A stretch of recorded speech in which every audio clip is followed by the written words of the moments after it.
Hello friends, welcome to this new video. Today we are going to discuss about CA, and CA is one of the toughest course in India.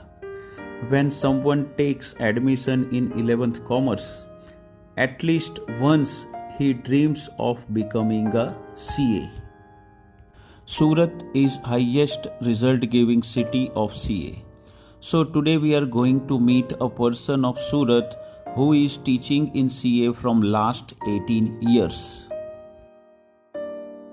And his name is Mr. Ravi Chaucharia sir. About his achievements, I am not able to cover all the achievements, but in brief I will tell you he has many academic degrees. He secured highest marks at all India level. He is an educator and author of many books. He is a winner of many awards. He is also running a CA Star program where students are getting free education, accommodation and food for full CA course. Not only he is successful, but his students are also shining.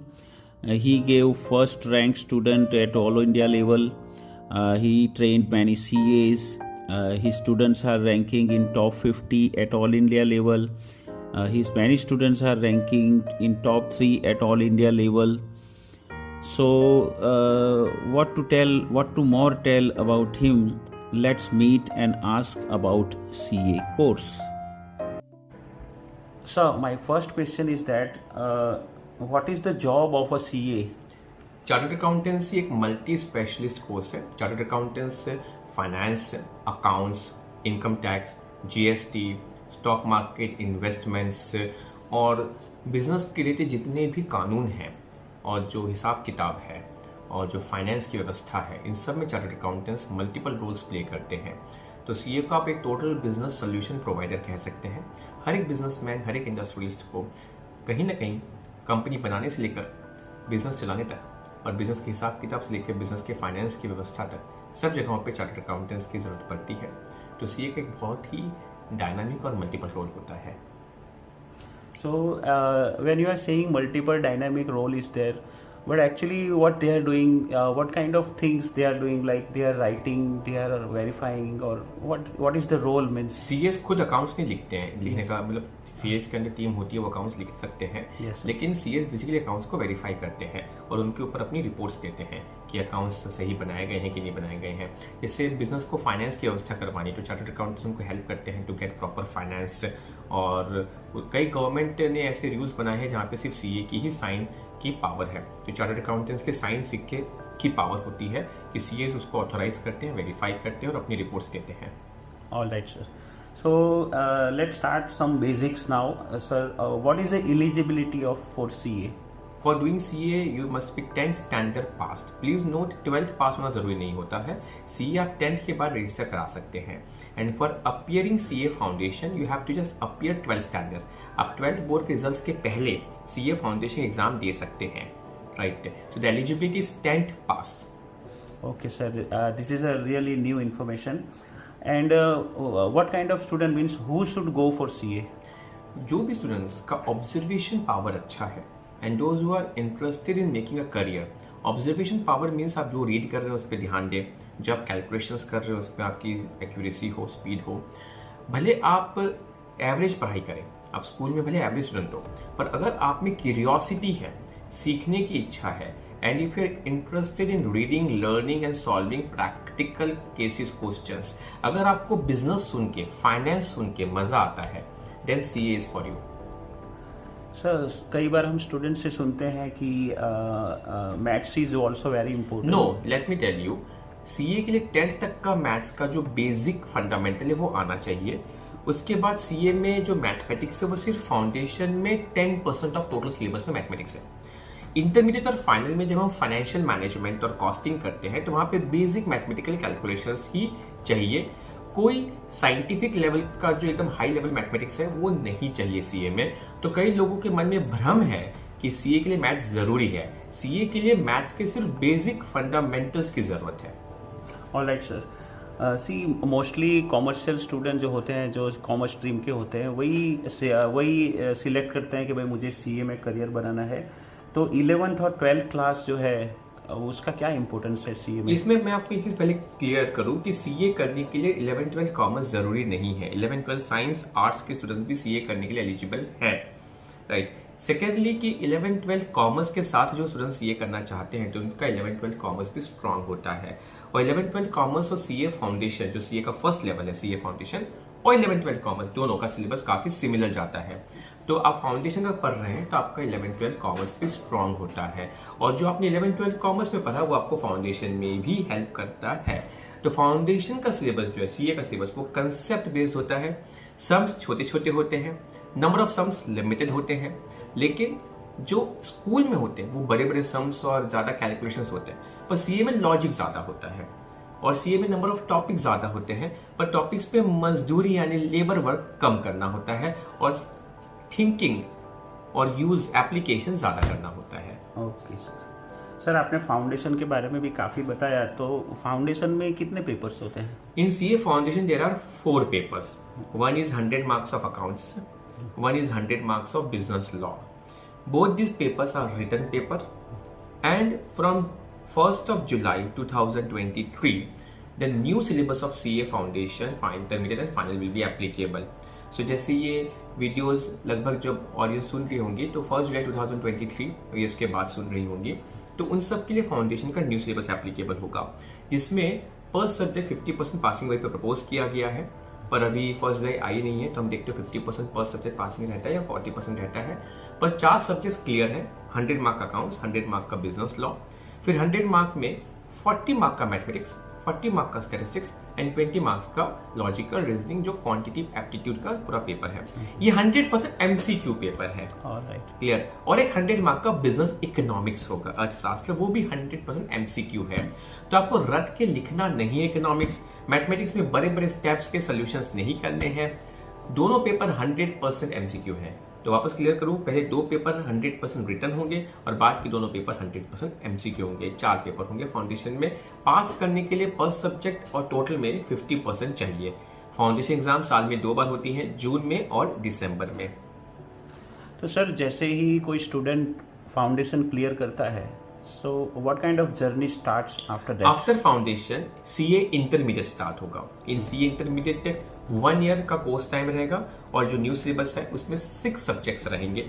1 accounts 100 mark, 1 companies act 100 mark, 1 income tax and GST 100 mark, 1 financial management and strategic management 100 mark, 100 mark cost accounting cost management के, and 100 mark auditing and assurance. मैंने ये sequence में नहीं कह रहा हूँ, 6 subject सिर्फ बता रहा हूँ।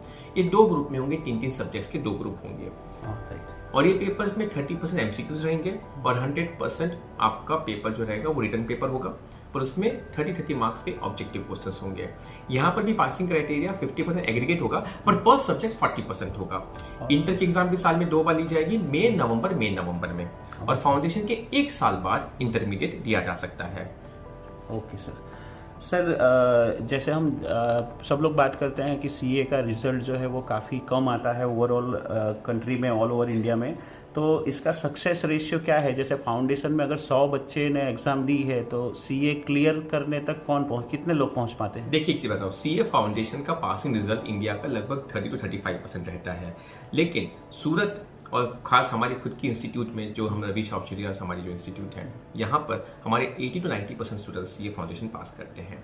इंटरमीडिएट का रिजल्ट जो नेशनल लेवल का है तो 15 से 20% रहता है, कभी टफ आएगा तो 11-12%, नहीं तो 15-20% के आसपास होता है।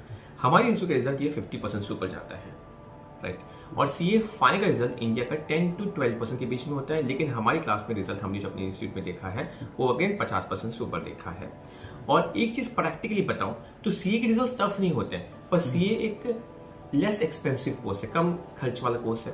तो कई बार ऐसे स्टूडेंट्स जो सीरियस नहीं होते पढ़ने के लिए, वो सोचे चलो एक क्या खर्च होता है, कुछ नहीं, चलो एनरोल कर लेते हैं। तो there are many students who just enroll for CA but they are not actually serious about CA. And CA में अगर आप रेगुलर से 3 से 4 घंटे पढ़ते हैं तो फाउंडेशन 100% पास कर सकते हैं। इंटरमीडिएट में 7 to 8 आवर्स अगर आप लास्ट के 6 मंथ्स पढ़ते हो, उसके पहले 3-4 घंटे, तो आप 100% पास कर सकते हैं। और फाइनल में लास्ट के 1 ईयर 8 to 10 आवर्स और उसके पहले रेगुलर 2-2 घंटे, तो आप 100% पास कर सकते हैं। सीए का रिजल्ट में एक्चुअली कहूँ तो 100% आता है उन बच्चों का जिनको वो डिजर्व करते हैं पास होना। उसमें बहुत हाई टैलेंट की जरूरत नहीं है, बट सिर्फ टाइम चाहिए। और जो बच्चे डिजर्व नहीं करते वो कभी भी बाय चांस सीए पास नहीं करते, वो 100% फेल होते हैं। तो आपको रेगुलर स्टडीज करनी है और आप सीए के लिए सीरियस होने चाहिए। तो सर सीए में ओवरऑल कितनी एग्जाम्स हमें पास करनी पड़ती है? जैसे मैंने आपको भी बताया, फाउंडेशन, हाँ, इंटरमीडिएट एंड सीए फाइनल। अच्छा जी, 3 टाइप की एग्जाम्स 3 हैं। लेवल्स ऑफ एग्जाम्स अच्छा, है, फाउंडेशन, इंटरमीडिएट एंड फाइनल। आप 12th के 2 महीने बाद फाउंडेशन दे सकते हैं, और कोई बच्चा 12th के बाद स्टार्ट करे तो 6 महीने बाद फाउंडेशन देगा। उसके 1 साल बाद इंटरमीडिएट पास होने के बाद सीए फाइनल में आपकी आर्टिकलशिप स्टार्ट होती है, प्रैक्टिकल ट्रेनिंग जो 2 इयर्स की है न्यू सिलेबस में। और वो प्रैक्टिकल ट्रेनिंग कंप्लीट होने के 6 मंथ्स के बाद सीए फाइनल की एग्जाम ड्यू होगी। तो प्रैक्टिकली सीए का कोर्स 12th के बाद 4 इयर्स का होगा मैक्सिमम। अच्छा, मतलब अगर स्टूडेंट अगर रेगुलरली पास होता जा रहा है तो 4 साल के बाद वो सीए की डिग्री उसके हाथ में होगी। बिल्कुल। ओके, सो तो जितने भी लोग सीए पास करते हैं उसमें से कितने लोग प्रैक्टिस स्टार्ट करते हैं? देखिए, आज के टाइम में इंडिया में और ऑल ओवर वर्ल्ड में कॉर्पोरेट्स में सीएस की बहुत डिमांड है, और कई सीएस अपना एंटरप्रेन्योरशिप, अपना खुद का बिजनेस और स्टार्टअप्स में भी जा रहे हैं। तो प्रैक्टिस में आने वाले सीए जो लास्ट 3 साल में है वो अराउंड 9 to 10% है, but more than 60% chartered accountants are going into corporates. They are getting very good placements there in the field of finance, in the field of accounts, also in the field of management. तो CAs mostly अभी corporates में work कर रहे हैं, फिर अपनी practice और plus कई CAs अपने बिजनेस और स्टार्टअप्स एंटरप्रेन्योर्स में भी काम हो रहे हैं, मतलब आगे बढ़ रहे हैं। ओके सर, सो यहाँ पे sir students are crazy for doing CA, so they must also know कि भाई सीए के में क्या अर्निंग का क्या रहता है, क्या क्राइटेरिया रहता है, what kind of earnings are there if CA is doing going for professional practice और going for job? See, practice में आपकी पर्सनल क्या क्वालिटी है, आप लोगों से कितने अच्छे रिलेशन रखते हैं, आपके पास सीए का जो नॉलेज है वो आपने सिर्फ बुकिश नॉलेज लिया है कि आपने प्रैक्टिकल सीखा है। थर्ड, आप कैसे अपने ऑफिस को मैनेज करते हैं, कैसे काम एग्जीक्यूट करते हैं, तो वो डिपेंड करता है। और प्रैक्टिस में शुरुआत में 2 से 3 साल सेटअप करने में टाइम लगता है, पर slowly and gradually chartered accountants की हर एक चार्टर्ड अकाउंटिंग की प्रैक्टिस आज बहुत अच्छे स्केल पे है, और उनके स्किल्स के ऊपर और उनके नॉलेज और उनके हार्ड वर्क और सबसे इंपॉर्टेंट मैं मानता हूँ इंटीग्रिटी, उनकी जो काम करने की तरफ उनकी ईमानदारी है अपने काम के प्रति, वो उनको आगे लेके जाती है। आज चार्टर्ड अकाउंटेंट्स ऐसे मिनिमम मतलब 10-12 लाख टू मिनिमम स्टार्टिंग मतलब वो प्रैक्टिस में ले लेते हैं, और अब तो करोड़ तक की प्रैक्टिस करते हैं चार्टर्ड अकाउंटेंट्स। कॉर्पोरेट्स में भी जो प्लेसमेंट्स होती है, रिसेंटली आईसीआई का जो कैंपस प्लेसमेंट हुआ है उसमें 12 लाख का एक समझे मिनिमम पैकेज रहा है, average package was 15 to 16 lakh, और इवन 28 लाख तक के प्लेसमेंट्स के ऑफर्स में खुद हमारी क्लास के स्टूडेंट्स को 27.5-28 लाख तक के कंफर्म सिलेक्शंस हो चुके हैं। स्टार्टिंग सैलरी कह रहा हूँ बिना एक्सपीरियंस के। Very nice sir. Sir one question is there कि ये जो एग्जाम्स होता है उसमें कोई एक्सेप्शन है? कोई नहीं, कोई भी तरह का आपको इसमें छूट नहीं है। हाँ, अगर आपने बीकॉम कर लिया है या सीएस और सीएमए का इंटरमीडिएट लेवल पास किया है तो आपको फाउंडेशन के एग्जाम से सिर्फ एग्जामिशन मिलेगा, पर इंटरमीडिएट और फाइनल के सभी पेपर्स देना कंपलसरी है। तो सर इसमें जो रजिस्ट्रेशन होता है उसकी वैलिडिटी के बारे में कुछ बताइए। आपको सीए इंस्टीट्यूट के साथ यानी institute of chartered accountants of India के पास जाके ऑनलाइन रजिस्ट्रेशन कराना होता है। वो रजिस्ट्रेशन की वैलिडिटी हमेशा रहती है, और वो रजिस्ट्रेशन के बाद आपको एग्जाम फॉर्म भरना रहता है। एग्जाम फॉर्म भर के फिर आप एग्जाम अपीयर कर सकते हैं। ओके सर, सो हम ये जानना चाहते हैं कि सर एक सीए के स्टूडेंट के लिए चैलेंजेस क्या होते हैं, कितने रहते हैं? सीए स्टूडेंट्स के लिए चैलेंजेस यही है कि उनको अपने रेगुलर स्टडीज पे फोकस करना है, टाइम वेस्ट ना करें। वे लाइफ के जो उनकी हॉबीज हैं, जो उनका इंटरेस्टिंग एरियाज हैं, वो आराम से कंटिन्यू कर सकते हैं। आपको शायद उतना सेक्रीफाइस नहीं करना पड़े, पर आपकी फैमिली आपके लिए टाइम देना पड़ेगा, आपकी फैमिली आपको हेल्प करे, सपोर्ट करे। आपको अपने मन के ऊपर थोड़ा कंट्रोल रखना पड़ता है और रेगुलर स्टडीज करना है, जैसे मैं कहता हूँ। तो CA is not a tough task. Okay sir, तो एक स्टूडेंट की कोई एक क्वालिटी बताइए जिससे कि स्टूडेंट जो है वो सीए कंप्लीट कर सकता है, जो कोई एक क्वालिटी। वैसे तो कई सारे कॉम्बिनेशंस हैं, पर एक सबसे इंपॉर्टेंट क्वालिटी कहूँगा सिंसियरिटी। ओके, आपकी ऑनेस्टी, आपका अगर सिंसियर इंटरेस्ट है, अगर आपकी मंजिल आपको क्लियर है कि मुझे सीए करना है, तो रास्ते होते जाएंगे, मिलते जाएंगे, और आपकी जो क्वालिटीज है वो भी इंप्रूव होते जाएगी। पर आपके मन में सीए को लेकर एक ऑनेस्ट इंटेंशन होना चाहिए कि जैसे हम कहते हैं गुजराती में, कोई पण भोगे सीए था वो अच्छे माने, तो 100% થઈ જશો। Alright sir.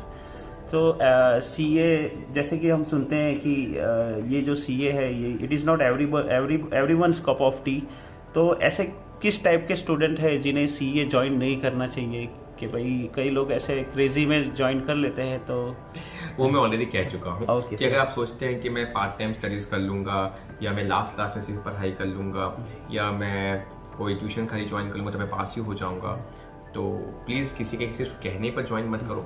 आपको अपना करियर बनाना है, बिकॉज ये सिर्फ एग्जाम्स नहीं है, डिग्री नहीं है, ये करियर है, ये एक प्रोफेशन है, एक लाइफ है। तो अगर आपको अपनी life as a chartered accountant देखनी है, जो आज स्टार्टअप्स में एंटरप्रेन्योर्स हैं, बिजनेसमैन हैं, ओके, कॉर्पोरेट पर्सनैलिटीज, अगर आपको अपनी लाइफ एज अ प्रोफेशनल बनानी है तो ही आप सीए ज्वाइन करिए, सिर्फ किसी कहने पर ज्वाइन मत करिए।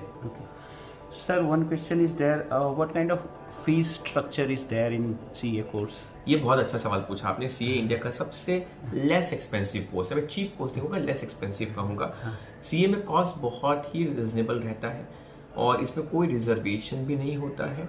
तो अभी जैसे सीए इंस्टीट्यूट का न्यू सिलेबस आएगा 2 दिन के बाद, तो सीए की जो फीस होगी रिवाइज होकर आएगी। तो अभी मैं जो फीस कहूँगा, इतना समझ लें कि सीए इंस्टीट्यूट में जो हमारा खर्चा होता है ऑफिशियली, जो रजिस्ट्रेशन कराने का, एग्जाम फीस का, बुक्स का, सब लेकर वो 65 to 70,000 होगा 4 साल का मिलाकर। ओके।